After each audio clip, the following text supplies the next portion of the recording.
पीले दांत वाली बहू। रंजना कभी ब्रश नहीं करती थी। उसे कितनी बार उसके माँ बाप ने डांटा, लेकिन उसका कोई असर उस पर होता ही नहीं था, जिस कारण से उसके दांत पीले पीले हो जाते हैं। शादी के बाद। अरे बहू, वैसे तो तुझ में कोई कमी नहीं है, पर तेरे दांत इतने पीले कैसे हैं बेटा? कैसे मतलब? कोई सर्जरी थोड़ी ना कराई है। वो तो क्या नाम, मैं ब्रश नहीं करती थी तो पीले हो गए। अब क्या करूं? आप कहें तो लाल करवा लूं या फिर काले? यार ये क्या है, क्यों माँ से लड़ रही हो? लड़ रही हूँ? अरे मैं लड़ रही हूँ या ये बोल रही है कि दांत पीले हैं, पीले। अरे तपस्या थोड़ी ना की है इन्हें पीले करने के लिए। बकायदा ब्रश नहीं किया है 20 साल तक, तब जाकर। छी, कैसी बात कर रही हो? ये उस वक्त तो पीले नहीं थे जब हम लोग तुम्हें देखने आए थे। अरे तब साफ करवा लिया होगा डेंटिस्ट के पास जाकर। अब देखो कैसे पीले पीले लग रहे हैं। रंजना सास की तरफ गुस्से से देखती है। फिर शुरू हो गई पीले पीले पीले।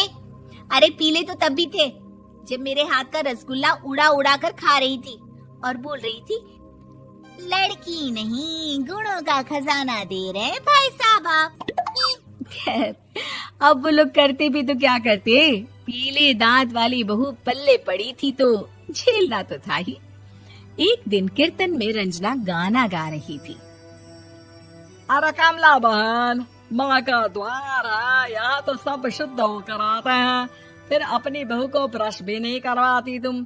दूर से पीले पीले दांत भक्ति में बाधा उत्पन्न कर रहे हैं।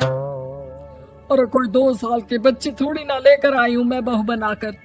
अच्छी खासी लड़की है, अरे कैसे करवाऊं ब्रश? ये तो उसे खुद करना चाहिए ना। अब माँ बाप तो इसके जैसे तैसे निपटा दिए, ये नहीं सोचा कि सास कैसे संभालेगी। सास बहू को लेकर घर आ जाती है, लेकिन सोच लेती है कि अब इसे लेकर कहीं नहीं जाएगी। अगले रोज बहू कहती है, अरे क्या हो गया, मंदिर नहीं जाना क्या? कीर्तन का वक्त हो रहा है।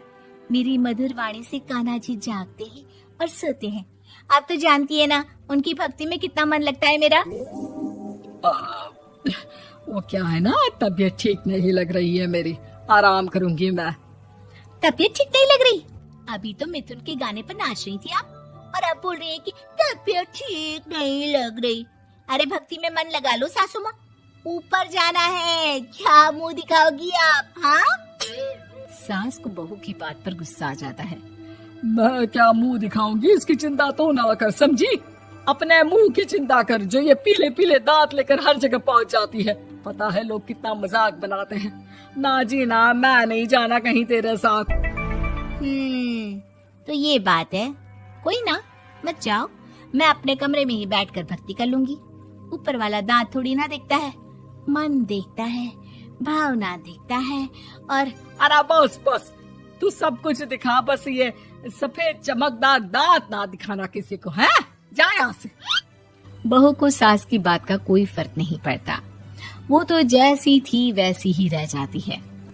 सुबह नहाकर किचन में खाना बनाना, फिर खाना खाना, कीर्तन भजन करना और सो जाना।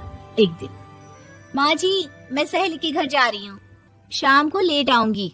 हाँ हाँ, तो जाना, मैंने कौन सा तेरी आरती करनी है घर पर बैठकर। रंजना सहेली के घर जाती है, जहाँ वो पार्टी में जाने की तैयारी कर रही होती है।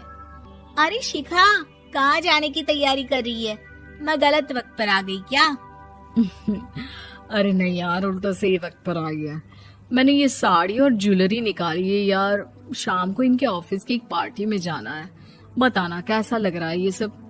नहीं यार, इस ड्रेस के साथ तो वो वाली ज्वेलरी अच्छी लगेगी। हाँ हाँ सही बोल रही है, मैंने ध्यान ही नहीं दिया। वैसे तो हमेशा से मस्त फैशन सेंस रखती है। तो बड़ा जाती होगी ना पति के साथ पार्टी में। रंजना कुछ नहीं बोलती, बस सोचती है कि यार काश ये बात सही हो जाती, पर मैं क्यों नहीं जाती पार्टी में? क्या इन लोगों की कोई पार्टी होती नहीं होगी? रंजना घर आती है और रात में पति से सवाल करती है, एक बात बताइए, आप मुझे किसी पार्टी में क्यों नहीं ले जाते? क्या आपके यहाँ ऑफिस में पार्टी नहीं होती? पति बेचारा क्या कहता कि दांत पीले हैं तुम्हारे इसलिए। अरे कोई पार्टी होती नहीं हम लोगों के ऑफिस में, तो कहाँ से लेकर जाऊं? और मार्केट, मॉल, कहीं वीकेंड घूमना, कहीं तो। अरे यार, सारे हफ्ते में एक छुट्टी मिलती है, तो सोचता हूँ कि आराम ही कर लूं। क्यों? रंजना मन मार के रह जाती है। पहले कभी सास के साथ मंदिर जाया करती थी, लेकिन वो भी सास ने ले जाना बंद कर दिया। घर बैठी बैठी रंजना बोर हो जाती है। तभी उसे आइडिया आता है और वो मायके जाने का सोचती है। सासू माँ, 2 दिनों के लिए मम्मी के घर जा रही हूँ। अच्छा ठीक है, आराम से जा। और हाँ, माँ से कुछ अच्छी आदत सीख कर आना कि कैसे शरीर के हर भाग की तरह दांतों की सफाई भी जरूरी होती है, समझी? शुरू हो गई ना आप। वो लोग आपकी तरह नहीं है कि छोटी छोटी बात का बतंगड़ बना दे।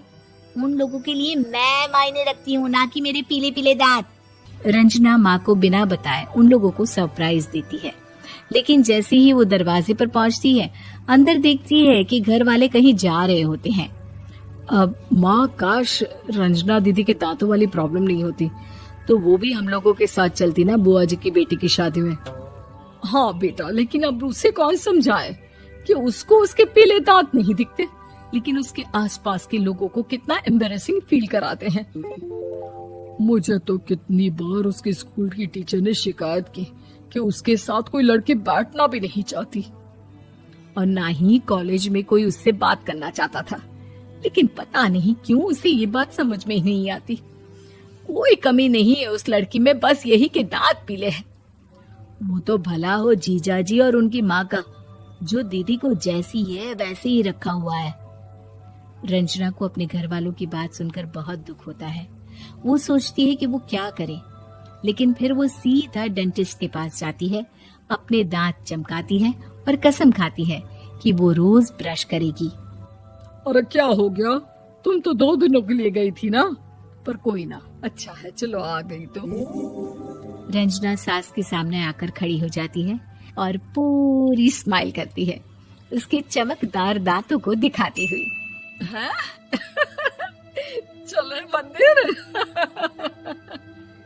माँ, मुझे माफ कर दीजिए, मैंने आप लोगों को बहुत एम्बैरेसिंग फील करवाया। मैं आज से रोज ब्रश करूंगी।